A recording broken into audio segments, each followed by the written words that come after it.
all over 6 miles, she heard the hum of air conditioners. The woods around her were a tornado of screaming insects. Every breath felt like it came through a towel soaked in warm water. She made her legs move, taking her around the dark corner of the trailer. She clicked on the flashlight and played it over the big wooden spool, as if she might see an incriminating footprint outlined in black ink on its top. She shined her light down on the sandy soil and saw indentations and shadows and lumps, but didn't know what any of them meant. She straightened and shined her light at the woods. The pale yellow beam played over pine trees. They were spaced pretty far apart, and she realized she could walk along the edge of them and still keep an eye on the trailer.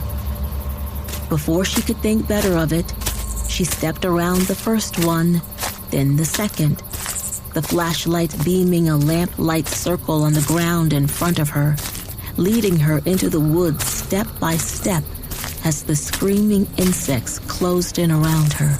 Something grabbed her foot and yanked, and her heart flooded with cold water before she saw that she'd snagged it on a rusty wire stretched along the ground. She looked back behind her, feeling confident, but the lit windows of the houses were farther away than she'd expected. She wondered if the police had arrived, but knew she'd see their blue lights if they had. The smell of warm sap surrounded her, and pine needles were thick underfoot. She knew this was the last moment when she could turn back. If she kept walking forward, she wouldn't be able to see the lit windows at all anymore, and then she was going to be out here alone with James Harris. She started walking deeper into the woods. Hang on, Destiny. I'm coming.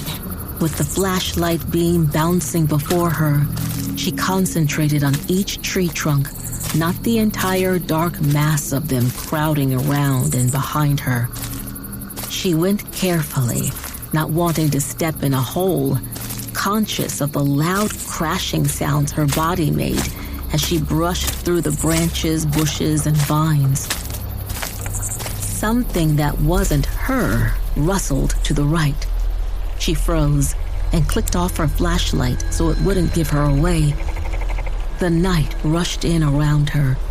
She strained to listen over the sound of blood throbbing in her ears. Her pulse thumped in her wrists. Her breath rasped in her nose. Then she realized the insects had stopped screaming. Blobs of dark color flashed across her vision. She heard something scurry through the trees, and suddenly the thought of standing still panicked her, and she needed to move. But without the flashlight, she couldn't see her way forward, so she clicked it back on, and the trees and pine needles on the ground materialized in front of her again. She moved fast, flashlight pointed down, looking for a little girl's leg clad in denim sticking out from behind a pine tree. Mixed in with the sound of her breath and her heartbeat and her pulse, she heard things groaning in the trees all around her. Any minute, a big hand would settle on the back of her neck. Her pounding heart pulled her forward. She should turn around and go home. She was nothing but a tiny speck in the forest. She was a fool to think she'd somehow stumble across Destiny Taylor this way. And what was she going to say when she saw James Harris? Was she going to knock him over the head with her little flashlight? She needed to go back. Then the trees stopped, and she stepped onto a dirt road. It wasn't very wide, but the sandy soil was loose, and she realized someone must be building something nearby because of the big tread marks pressed into its surface. She flashed the light in one direction and saw the little road disappearing into a dark tunnel of trees. She flashed the light in the other direction and saw the chrome grille of James Harris's white van.